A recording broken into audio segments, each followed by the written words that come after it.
Após 3 semanas de negociação, os deputados chegaram a um acordo sobre a presidência das comissões temáticas da Câmara. Finalmente, vamos ao vivo a Brasília com Luciana Verdolim.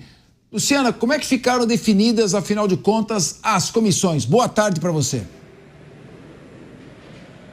Boa tarde para você, boa tarde a todos. Olha, foi ontem um dia inteiro de reuniões e essa definição só saiu no fim da noite, porque foi quase que uma guerra entre os partidos para definir as presidências das comissões. Por quê? Porque isso envolve muito dinheiro e quem tem a bancada maior indica os nomes primeiro. Lá no Congresso Nacional, na Câmara dos Deputados, são 30 comissões. O PL, o Partido Liberal, porque tem o maior número de deputados, tem 92 deputados, vai comandar 5 comissões. Logo depois foi dada a escolha para o PT, que vai ter 3 comissões, e União Brasil também com 3 comissões. Só para a gente ter uma ideia da importância aí da definição dessas presidências das comissões lá no Congresso Nacional, é porque as emendas de comissão, esse ano a expectativa é de que abocanhem algo em torno de 11 bilhões e meio de reais do orçamento. E a comissão que deve ter o maior número de emendas, porque é obrigatório destinar algo em torno de 50% dos recursos para a saúde, é exatamente a comissão que vai ficar sob os cuidados, sob o comando do PL, que tem a maior bancada dentro da Câmara dos Deputados. O PL, além da comissão de educação, de saúde, melhor dizendo, vai ficar com relações exteriores, turismo, agricultura. O PT, tradicionalmente, briga pela comissão de cultura. Esse ano, tradicionalmente, ganhou novamente, vai ficar com cultura, direitos humanos e finanças. A partir de hoje, as vice-presidências, os presidentes já foram indicados, vão ser eleitos, os vice-presidentes, e cada partido vai indicar os representantes nessas comissões permanentes lá dentro da Câmara dos Deputados. E os trabalhos que já estão atrasados, a promessa é que comecem imediatamente. A gente está falando de emenda, os partidos, eles pensam muito nisso na hora que vão indicar as presidências, que vão escolher aquelas comissões mais atrativas. Vale lembrar que o orçamento do ano passado ainda não foi votado. Está tudo atrasado no Congresso Nacional. A promessa é de aprovar o orçamento ainda agora em março. Muito obrigado, Luciana Verdolim. Vamos agora debater aqui na mesa. Sérgio Zagarino, eu não entendi bem. O PL ficou com a Comissão de Relações Exteriores, que era a comissão desejada pelo deputado federal Eduardo Bolsonaro.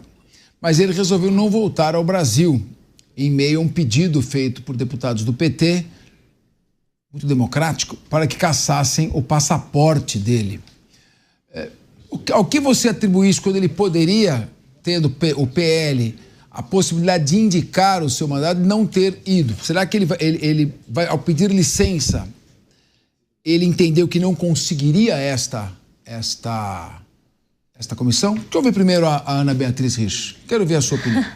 Eu acho que ele percebeu que se ele conseguisse essa comissão, este pedido aí de retenção de passaporte poderia caminhar, e aí ele entendeu que seria um melhor movimento para si mesmo que ele deixasse o país e ficasse num local em que ele está seguro, que ele acha que nada pode acontecer com ele.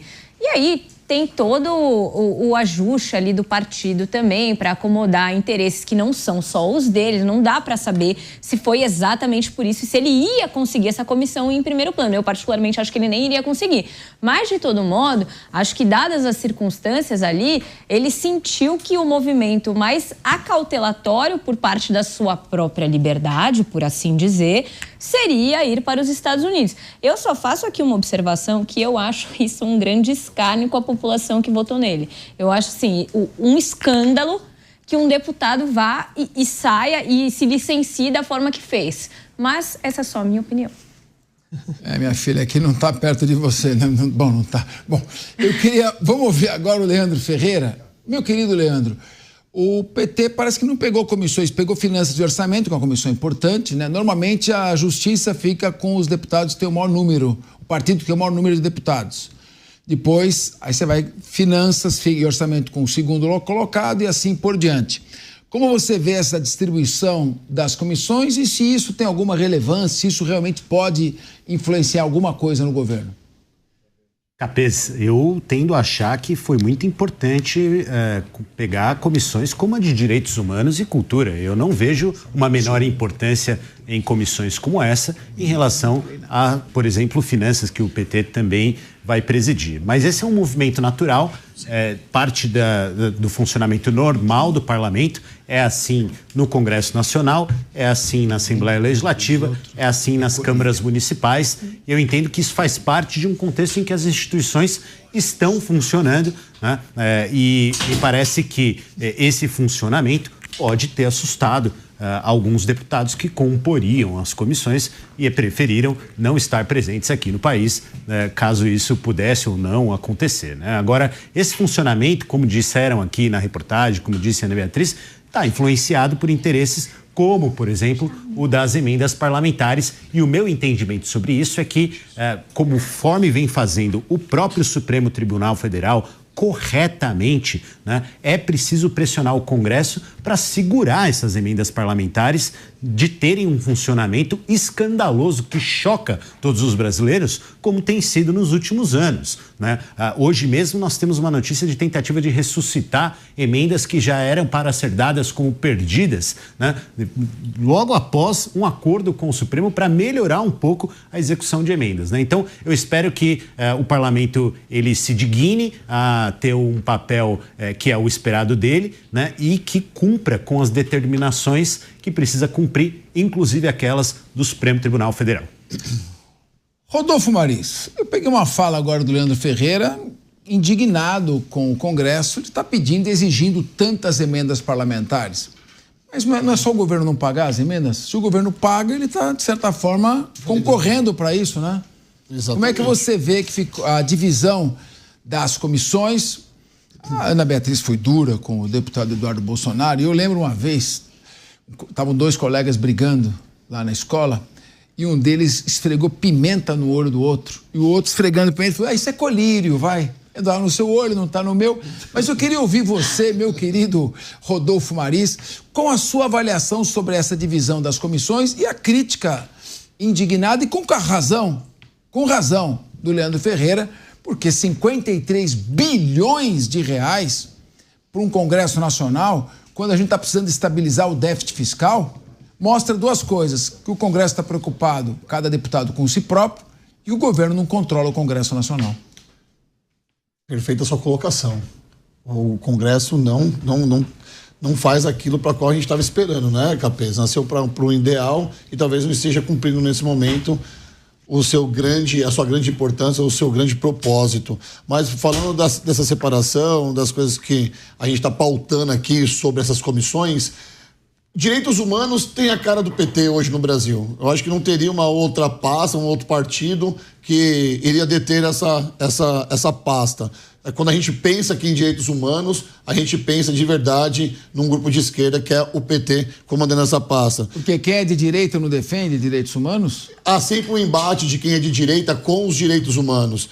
Tendo em vista, em vídeo, por exemplo, quando os policiais morrem e há uma resposta imediata dos policiais, da força pública, da força do Estado, os direitos humanos acabam aparecendo. Eu sou muito a favor dos direitos humanos, inclusive gosto muito de estudar sobre os direitos humanos, tenho grandes amigos que trabalham à frente dos direitos humanos, mas é uma pasta que está sempre na mão do PT. Faz quantos anos que essa pasta está sempre na mão do PT?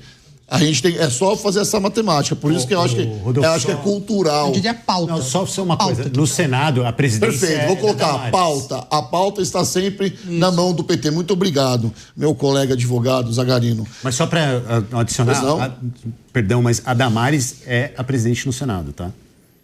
O que prova que direitos humanos não são exclusividade de um partido ou de um segmento político ou filosófico.